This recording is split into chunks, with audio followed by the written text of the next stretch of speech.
My listeners, कैसे हैं आप लोग। आ चुकी है आप लोगों के लिए सोल टू डबल बॉस का न्यू एपिसोड। तो चलिए शुरू करते हैं। सही, अब तक की कहानी में आप लोगों ने सुन लिया था कि अहान जो श्रेजल को अपनी हुडी पहना करके नीचे ले जाते हैं, क्योंकि जो कपड़े इस वक्त उसने पहन रखे थे वो कहीं लेफ्ट साइड से तो कहीं राइट साइड से नीचे की तरफ गिर रहे थे। श्रेजल काफ़ी ज़्यादा पतली थी, ऊपर से उसने ओवर साइज टी शर्ट खरीद लिया था।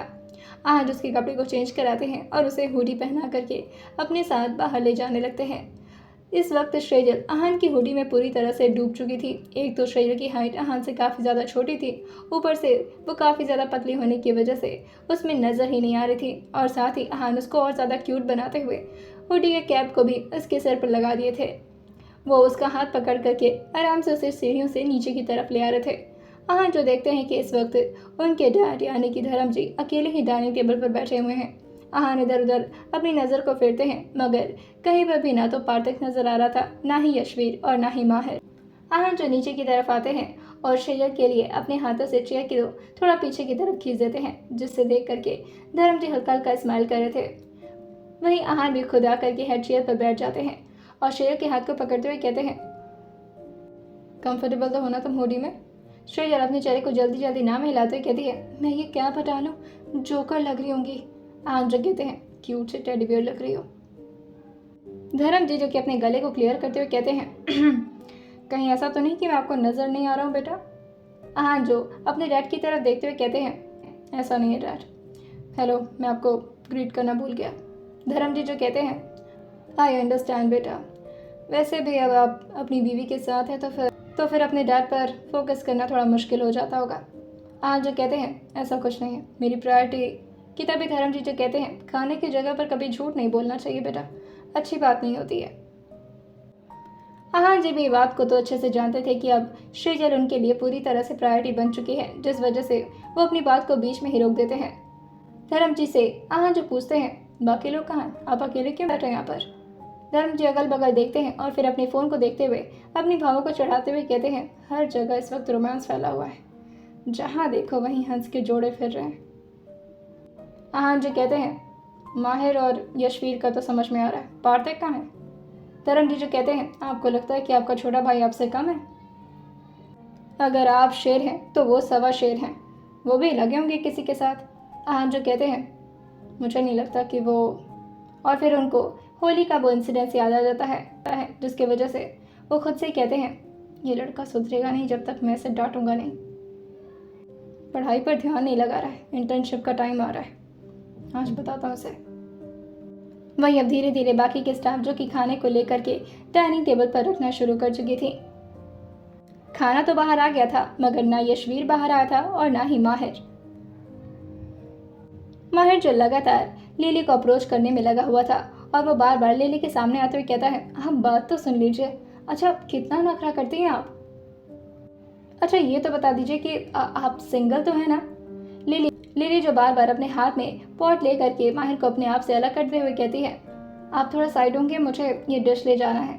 माहिर जो कहता है, कोई बात नहीं, आप मुझे दीजिए ना, मैं लेकर जाता हूँ ना। वैसे भी इतना भारी डिश है, आपके नाजुक हाथों के ऊपर अच्छा नहीं लग रहा।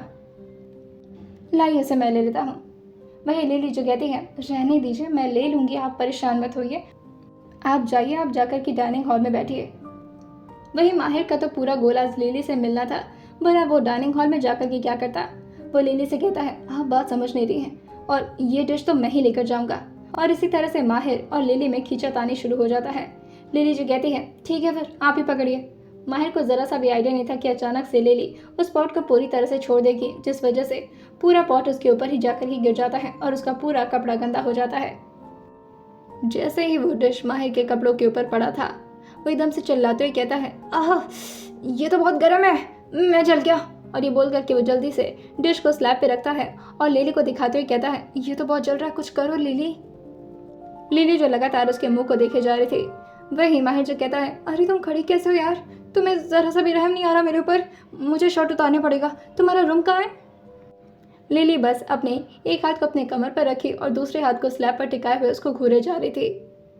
माहिर जो कहता है, बोलोगी भी प्लीज, मैं जल रहा हूँ। लिली जो कहती है, तुम्हें पता भी है ये क्या था। माहिर जो कहता है, कुछ तो था लेकिन बहुत गरम गरम है। लिली जो कहती है, ये खीर था और 1 घंटे से ये फ्रिज में रखा हुआ था। अब मुझे ये बताओ कि तुम्हें जलन किस चीज़ की हो रही है। माहिर जैसे ही सुनता है उसका पूरी तरह से पोपट हो चुका था और वह एकदम से अपने माथे को सहलाते हुए कहता है ओ अब तो वो कपड़े तो उतारने पड़ेंगे ना। लिली जो कहती है पार्थे का रूम देखे हो। माहिर जो कहता है अरे उसके रूम में मैं नहीं जा सकता, प्राइवेसी नाम की भी तो कोई चीज़ होती है ना, तुम अपना रूम बताओ ना। लिली जो कहती है बहुत जल्दी है तुम्हें मेरे रूम में जाने की। माहिर जो कहता है ऐसा कुछ नहीं है, पहले दिल में एंट्री लूँगा उसके बाद रूम में तो आ ही जाऊँगा। लिली जो अपने इशारे से उसे बताते हुए कहती है सीधा चले जाओ, बड़ा सा हॉल होगा, उसी के साइड में रूम का नाम लिखा होगा लिली। वैसे सारे स्टाफ एक जगह पर ही सोती हैं मगर फिर भी वो मेरा पर्सनल रूम है। और हाँ, मेरे रूम में ही जाना, कहीं रिया के रूम में मत घुस जाना। माहिर जो कहता है तुम साथ में चलो ना। लिली जो कहती है क्यों, मैं कपड़े उतारूंगी तुम्हारे। माहिर जो शर्माते हुए कहता है अरे अब इतने भी आगे का नहीं सोचा है मैंने, तुम चलती तो अच्छा रहता, भी मैं भटक जाऊंगा ना। लिली जो मुंह बनाते हुए कहती है चलो। माहिर की तो बल्ले बल्ले हो गई थी और वो अपने आप से कहता है अब अच्छी अच्छी बॉडी दिखा करके इसको एक झटके में पटा लूँगा। बॉडी बनाने का फ़ायदा तो है भाई। वहीं वो हॉल से जैसे ही गुजर रहा था आहन उसे रोकते हुए कहते हैं ये क्या कर लिया तुमने। माहिर जो उसकी तरफ देखते हुए कहता है मैं ज़रा चेंज करके आता हूँ।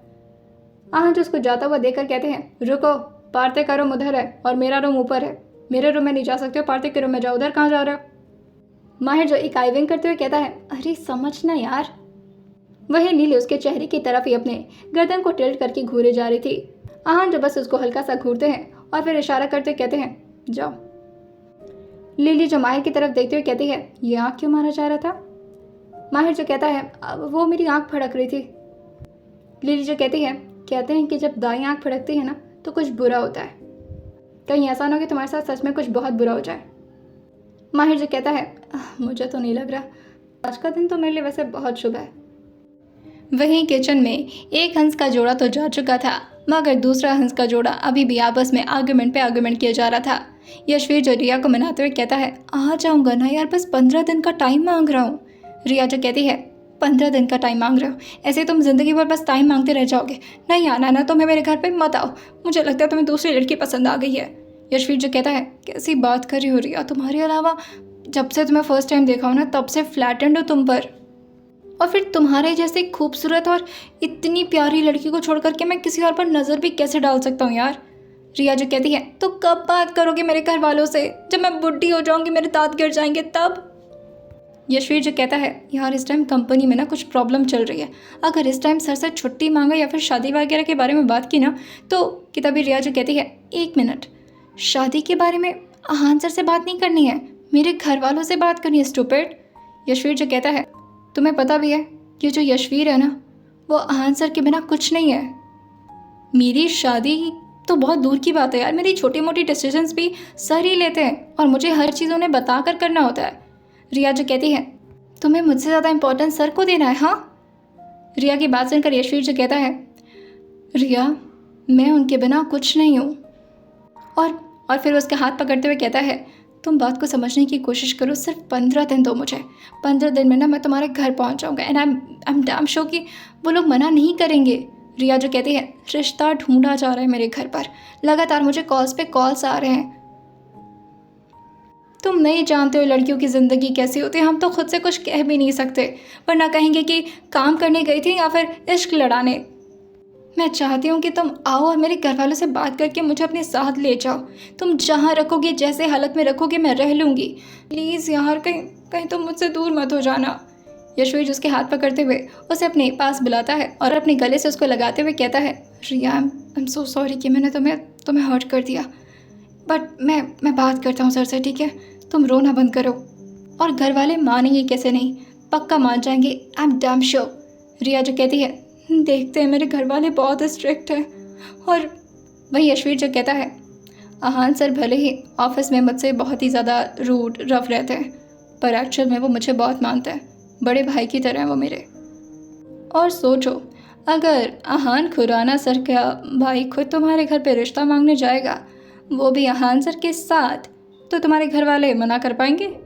जैसे रिया ये सुनती है यशवीर को देखते हुए कहती है आहान सर मेरे घर पर आएंगे, मतलब वो क्यों आएंगे, यशवीर जो कहता है उन्हीं के साथ आऊँगा ना, अब क्या खुद तुम्हारे हाथ मांगने आ जाऊँगा?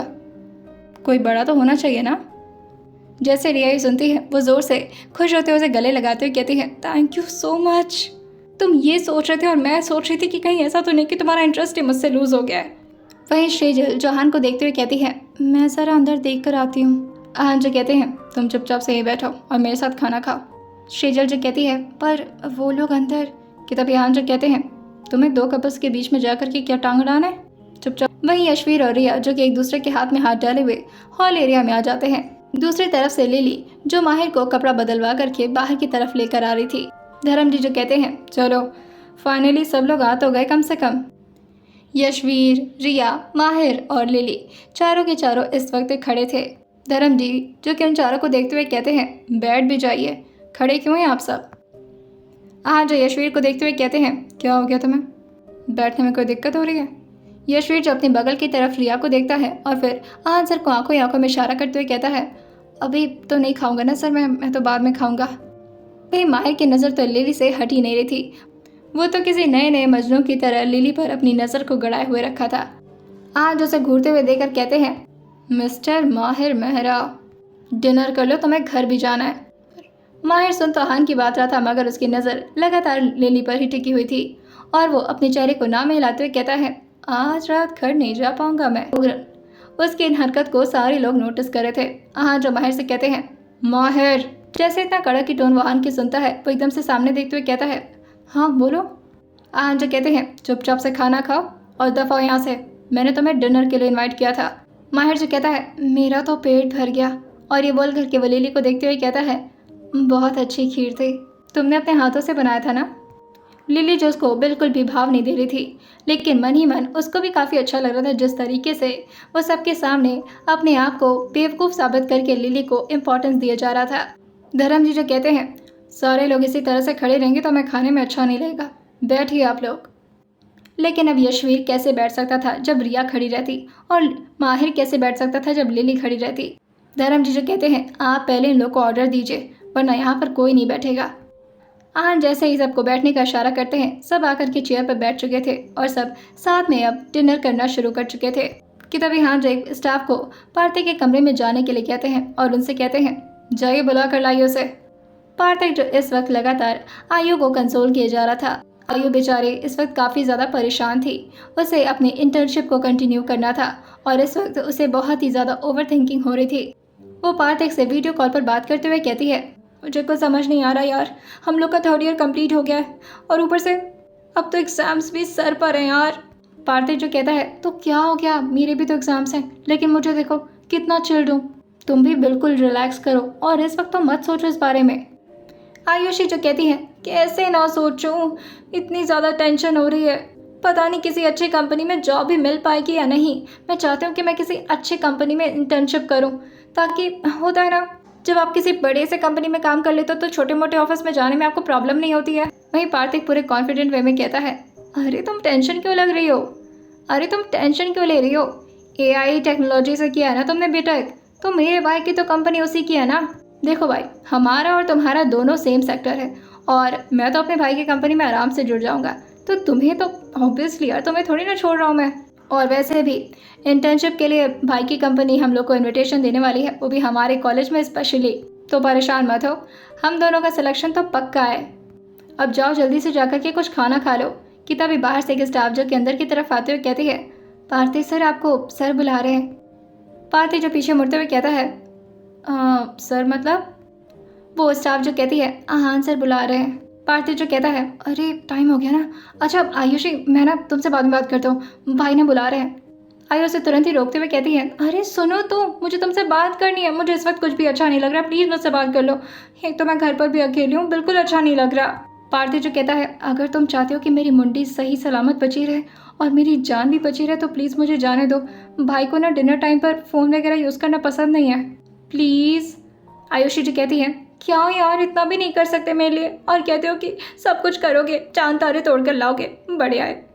पार्थिक जो कहता है मेरी क्यूटी पाई प्लीज़ मान जाओ, अभी मुझे भाई के पास जाना पड़ेगा, तुम समझ क्यों नहीं रही हो, अब प्लीज़ मैं बाद में बात करता हूँ ठीक है। और ये बोल करके तुरंत ही फ़ोन को काटते हुए बाहर की तरफ दौड़ करके आ जाता है। और वो पूरे कॉन्फिडेंट वे में कहता है, हाँ वो मैं पढ़ाई कर रहा था, सॉरी एवरीवन, मैं थोड़ा डिले हो गया। किताबी धर्म जी जो उसको देखते हुए कहते हैं, दिख रहा है काफ़ी खुश लग रहे हैं पढ़ाई करके। वहीं पार्थिक जो कि अपना चेहरा छुपाते हुए आहन के बगल से निकल ही रहा था कि तभी आहन उसको अपने ठीक बगल में बैठाते हुए कहते हैं, यहाँ बैठो। पार्थिक जो कहता है, भाई अब यहाँ क्यों बैठना है, मैं डैड के पास बैठूंगा। और ये बोल कर कि वो यशवीर और अपने डैड के बगल में आकर के बैठ जाता है। आहन जो उसे घूरते हुए कहते हैं, क्यों मेरे बगल में बैठने में डर लग रहा है। पार्थिक जो कहता है, नहीं भाई वो एक्चुअली यहाँ यशवीर भाई के पास बैठे हुए कितना दिन हो गया ना। यशवीर जो पार्थिव को देखते हुए कहता है, इतना प्यार कब से आने लगा मेरे ऊपर। पार्थिव जो कहता है, भाई संभाल लो ना, क्यों मेरी बैंड बजवाने के पीछे पड़े हो। हाँ जो अब खाना शुरू कर दिए थे, वहीं वो शेजल की तरफ देखते हुए कहते हैं, इतना छोटा बाइट कौन खाता है शेजल। शेजल जो अपने मुंह में एक बाइट डालते हुए कहती है, मैं खाती हूँ, मुझसे ज़्यादा बड़े बड़े कौर खाए नहीं जाते। और ये बोलकर वो अपने खाने को चबाना शुरू करती है। आज उसे कहते हैं, तुम्हें खाना भी नहीं आता। और फिर वो अपने हाथ से एक बड़ा सा बाइट तोड़ते हैं और शेजल के मुंह में उस बाइट को डालते हुए कहते हैं, चलो मुंह खोलो। शेजल जो अपने खाने को ख़त्म करते हुए कहती है, इतना बड़ा नहीं खा पाऊंगी मैं। आहन जो कहते हैं, बड़ा सा मुंह खोलो। शेजल जो कहती है, अरे पर। आहन जो कहते हैं, जितना कहा है उतना करो शेजल। शेजल जो चुपचाप से अपना मुंह को खोलती है। आहन जो कहते हैं, बस इतना ही खुलता है, और खोलो। शेजल जी कहती है, नहीं मेरा मुंह बहुत छोटा है, इतना ही खुलता है। आहन जो उसके मुंह को देखते हुए कहते हैं, अच्छा खोलो फिर। और फिर उसके मुंह के अंदर बाइट डालते हुए कहते हैं, फिर तो मुझे बहुत प्रॉब्लम होने वाली है। जैसे आहन ने इतना बोला था, अगल बगल के कुछ लोगों को ये बात सुनाई दे जाती है। धर्मजीत जो कि ठीक सामने बैठे हुए थे, इस वजह से वो आहन की बात को नोटिस नहीं कर पाए थे। यशवीर और माहिर जो तुरंत ही अपने मुंह पर हाथ रख लेते हैं। शेजल जो इतने बड़े कौर को काफी मुश्किल से चबा रही थी। धर्मजी जो आहन की तरफ देखते हुए कहते हैं, वैसे बेटा आप तो काफ़ी हाइजीनिक खाना प्रेफर करते थे, अचानक से क्या हो गया आपको।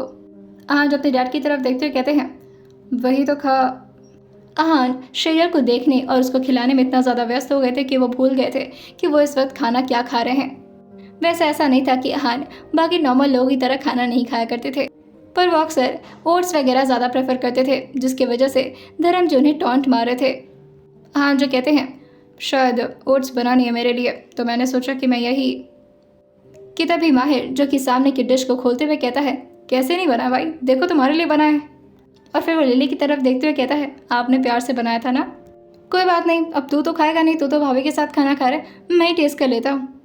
आहन जो माहिर को खा जाने वाली नज़र से घूर रहे थे और फिर वो थोड़ा एम्बेरस होते हुए कहते हैं, वो मैंने सोचा कि आज मैं ये खाना खा लूँ, वैसे भी ज़्यादा नॉन हाइजीनिक नहीं है। धर्म जी जो कहते हैं, काफ़ी परिवर्तन आ रहा है वैसे आप में बेटा। और फिर पार्थिक की तरफ देखते हुए कहते हैं, पार्थिक आपको याद है जब ये खाना ठंडा हो जाता था तो किस तरह से नाटक किया करते थे। पार्थिक अपने चेहरे को हाँ में लाते हुए थोड़ा हंसते हुए कहता है, हाँ वो तो अभी भी है। धर्म जी जो कहते हैं, अरे अभी कहाँ है, देखिए अपना खाना छोड़ करके हमारी प्यारी बच्ची को खाना खिलाया जा रहा है, कब से अपना खाना ऐसे ही लेकर के बैठे हुए हैं। आहन जो कहते हैं, खा तो रहा हूँ, और वैसे भी गरम गरम मुँह में तो नहीं डालूंगा ना। धर्म जी जो कहते हैं, किसी ने सच ही कहा है, जब औरत आती है ना तो अच्छे अच्छे मर्द को बदल देती है। माहिर जिस बात पर थोड़ा शर्माता है और लिली की तरफ देखते हुए कहता है, आप भी मुझे बदल देना ठीक है। लिली जो थोड़ा मुंह बनाते उसकी तरफ देखते हुए कहती है, मर्दों को बदला जाता है, बंदरों को नहीं।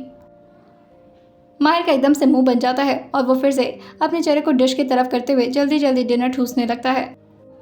आहन जो अपने खाने से ज़्यादा शेजल के खाने पर फोकस कर रहे थे।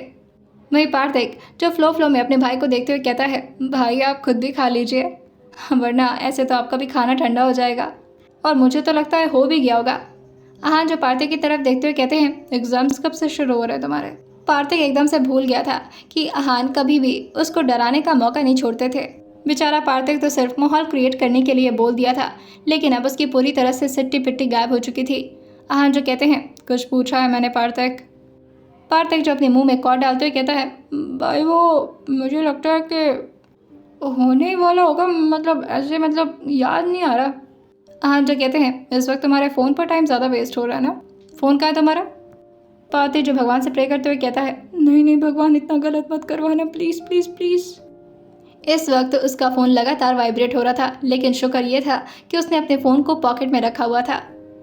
जैसे ही आहान ने फ़ोन के बारे में पूछा था, यशवीर जो पार्थिव को देखते हुए कहता है, कहाँ है फ़ोन तेरा? सर कुछ पूछ रहे हैं पार्थिव? पार्थिव जो कहता है, वो रूम में होगा भाई, रूम में होगा, खाना खाते वक्त तो उठते ही नहीं है, तो मैं बाद में दे देता हूँ आपको। आहान जो यशवीर से कहते हैं, ज़रा चेक करो उसका पॉकेट। पार्थिव जो अपने सर पर हाथ रखते हुए कहता है, मर गया मर गया मर गया। और फिर वो यशवीर को देखते हुए कहता है, भाई आप तो मेरे छोटे प्यारे खूबसूरत से भाई हो ना, मैं आपको बहुत सारे आशीर्वाद दूंगा कि रिया भाभी के साथ आपके अच्छे अच्छे बच्चे भी हो जाएं। प्लीज़ प्लीज़ मत बताना भाई को। यशवीर जो उसका फ़ोन उसके पॉकेट से निकालते हुए कहता है, सॉरी पार्थिव, पर आहान सर का कमांड मैं कभी भी अनफॉलो नहीं कर सकता। और फिर यशवीर अपने हाथ से फ़ोन को टेबल पर रखते हुए कहता है, सर ये रहा फ़ोन। आज उस फ़ोन को पहले एक बार देखते हैं और पार्थिव से कहते हैं, फ़ोन को वहीं अपने ठीक सामने टेबल पर रखो। पार्थिव जो कहता है, हाँ भाई। और ये बोल करके वो स्क्रीन को पीछे के साइड में करते हुए फ़ोन को रख देता है। अगर तभी आहान यशवीर को कुछ इशारा करते हैं जिससे वो स्क्रीन को ऊपर की तरफ कर देता है। वहीं पार्थिव लगातार बस अपनी आंखों को बंद किए भगवान से प्रे किया जा रहा था कि आयु का फ़ोन ना आ जाए। उसने फ़ोन को सिर्फ साइलेंट पर किया था, लेकिन तब भी वाइब्रेशन चालू थी। थोड़ी देर तक तो सब अभी शांति से खाना खा रहे थे, लेकिन पार्थिव की तो थूक उसके हलक में आकर के अटक चुकी थी। ऐसा लग रहा था जैसे वो अपने खाने को आगे कंटिन्यू ही नहीं कर पाएगा। और वो तुरंत ही अपने खाने को छोड़ते हुए कहता है, मेरा तो हो गया भाई, मेरा पेट भर गया, मैं जा रहा हूँ। और ये बोल करके वो जैसे ही फ़ोन उठाता कि तभी किसी का कॉल आ जाता है। आहान जो उसे बिठाते हुए कहते हैं, पार्थिव खाना छोड़ा नहीं जाता है, भूल रहे हो तुम, हमारे यहाँ ये रूल नहीं है, पूरा खाना फिनिश करो उसके बाद ही उठ सकते हो तुम, बैठो। पार्थिव फिर से मुंह बनाते हुए चेयर पर बैठते हुए कहता है, मेरे लग गए भाई, बहुत गंदे वाले लगे, अब तो मैं पूरी तरह से गया। आहान जो कहते हैं कि उसका फ़ोन आ रहा है। पार्थिव ने जैसे ही फ़ोन को अपने हाथ में उठाया था, तुरंत ही आयु का कॉल आया था। पहले तो वो खुश हो गया था कि तुरंत ही वो यहाँ से चला जाएगा, लेकिन अब आहान ने उसे दोबारा बैठा दिया था। वहीं आहान जो कहते हैं, चेक करो यशवीर। यशवीर जो उसके हाथ से फ़ोन छीनते हुए कहता है, सर नाम तो नहीं लिखा है, बस दिल दिल की इमोजी बनी हुई है। आहान जो कहते हैं, उठाओ उसे और स्पीकर पर करो। पार्थिव जो यशवीर का हाथ जोड़ते हुए कहता है, प्लीज़ भाई प्लीज़ प्लीज़ भाई, आपको आपके फ्यूचर होने वाले ट्विंस बच्चों की कसम, प्लीज़। यशवीर जो कहता है, पहले मैं जिंदा बचूंगा उसके बाद मेरे बच्चे होंगे। आहान सर के कमांड को ना मानने का मतलब जानता है ना तू। और ये बोल करके वो तुरंत ही फ़ोन को रिसीव कर देता है और फ़ोन को स्पीकर पर भी कर देता है। वहीं यशवीर ने जैसे ही फ़ोन को रिसीव किया था, दूसरी तरफ से काफ़ी क्यूट मगर गुस्से भरी आवाज़ आने लगती है, ठूस लिया खाना? हाँ, अकेले अकेले खा लिया ना, मुझसे तो पूछे भी नहीं कि मैं खाना खाई भी हूँ या नहीं। अभी भी मुझे दर्द हो रहा है, लेकिन तुम्हें तो कोई फ़र्क ही नहीं पड़ता है। इतने बुरे कब से हो गए तुम? अभी तो कल इतनी प्यारी प्यारी बातें कर रहे थे कि तुम मेरे लिए चांद तोड़ सकते हो, तारे ले आ सकते हो, तुम जो कहोगी वो करूँगा, और अभी मेरा फ़ोन तक नहीं उठा रहे हो। हेलो, तुमसे बात करी, मैं सुन भी रहे हो तुम? सारे लोग एकदम से चुप हो गए थे और लगातार उसी आवाज़ को सुनने लगे थे। श्रीजल जो उस आवाज़ को याद करते हुए कहती है, ये तो वो लड़की है जो आयुषी नाम था ना उसका। पार्थिव बहुत ही क्रिटिकल सिचुएशन में फंस चुका था और वो चारों तरफ देखते हुए कहता है, अब तो कुछ करना पड़ेगा पार्थिव, दिमाग लगा दिमाग लगा। कि तभी वो उस फ़ोन को धीरे से अपनी तरफ खींचता है और अपने पूरे टोन को चेंज करते हुए कहता है, आप जिस नंबर पर डायल करने की कोशिश कर रहे हैं वो अभी खाना खाने में व्यस्त है, कृपया थोड़ी देर बाद कॉल करें। पूं। और ये बोल करके वो फ़ोन को कट कर देता है। वहीं जैसे ही सारे लोग ये सुनते हैं, सब लोग अपने मुंह पर हाथ रख के हंसने लगे थे, मगर सिर्फ आहान इस वक्त सीरियस थे और वो पार्थिव को डेथ स्टेयर दे रहे थे। पार्थिव जो अपने थूक को गटकते हुए कहता है, सॉरी भाई, वो क्लासमेट है। आहान जो कहते हैं, कल बुलाओ इस लड़की को, मिलना है। पार्थिव जो कहता है, भाई आप मिलेंगे? आहान जो पार्थिव से कहते हैं, नहीं, तुम्हारी भाभी मिलेंगी। जैसे पार्थिव ये सुनता है, उसके दिल को थोड़ा सा सुकून मिलता है और वह जल्दी से फ़ोन को लेकर भागते हुए कहता है, मैं जा रहा हूँ, बाय। वही सारे लोग पार्थिव को देख करके हंसने लगे थे। धर्म जी जो अपनी जगह से उठते हुए कहते हैं, आज तो सब लोग कपल्स बन करके कपल डिनर कर लिए। मुझे ऐसा लगता है कि मेंशन में बहुत ज़्यादा रोमांस फैल गया है। बेटा एक काम करिए, मैं आपको सुबह भी बोला था तीर्थ यात्रा की टिकट करवा दीजिए आप मेरी, यहाँ पर रहने लायक अब उम्र रह नहीं गई हमारी। जैसे ही धर्म जी ने बोला था, यशवीर माहिर ज़ोर ज़ोर से हंसने लगते हैं। आज अपने डैड को सिर्फ देखते हैं और फिर अपने खाने को कंटिन्यू करते हैं। वैसे वो खुद कहाँ खा रहे थे, उनका कंसंट्रेशन तो सिर्फ श्रीजल पर था। और वो श्रीजल से कहते हैं, कितना टाइम लगता है तुम्हें खाने में? श्रीजल जी कहती है, कितना ज़्यादा खिला रहे हैं आप, पेट फट जाएगा मेरा। आहान जो कहते हैं तुम भी अभी फट जाओगी, छोटी सी टेडी बियर सी हो तुम। शेजल जो कहती है मेरा टेडी बियर कहाँ है? आहान जो कहते हैं कौन सा टेडी बियर?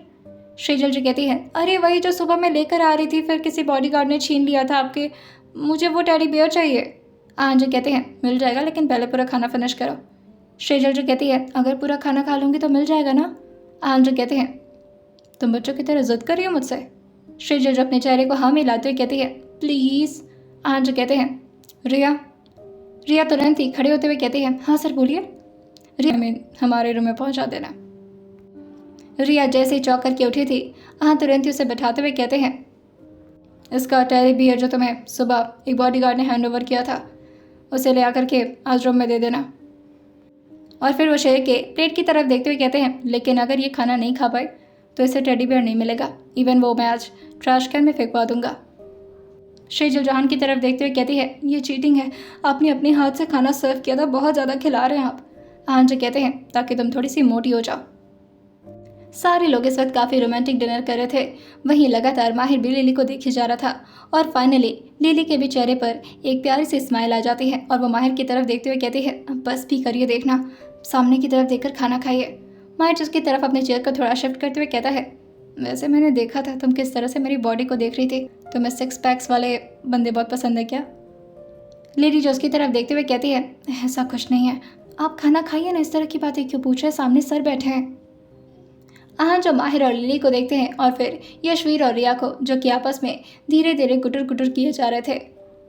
उन लोग की रोमांटिक बातें सुन करके आहान शेजल की तरफ थोड़ी मासूमियत भरी निगाहों से देखते हुए कहते हैं जिनकी शादियां नहीं हुई हैं वो रोमांस पर रोमांस किए जा रहे हैं, और यहाँ मेरी शादी को इतने दिन हो गए मगर रोमांस नाम की कोई चीज़ रही नहीं गई मेरी ज़िंदगी में। आहान अपने प्लेट में बस ऐसे ही बेमन से अपने स्पून को घुमा रहे थे और फिर वो शेजल की तरफ देखते हुए कहते हैं लेकिन गलती तो तेरी है ना आहान, अगर रोमांस करना था तो बच्ची से शादी थोड़ा ना करनी चाहिए थी। इसे तो समझाने के लिए सिखाने के लिए मुझे पूरा 12th तक इसे पढ़ाना पड़ेगा, पहले कुछ आता ही नहीं इसको। आइए जानते हैं क्या होगा आयु और पार्थिव का, और क्या आयु मिलेगी आहान और शेजल से। आइए जानते हैं इस आने वाले एपिसोड में और सुनते रहिए सोल टू डबल बॉस सिर्फ और सिर्फ स्टोरी विद सौम्या के साथ।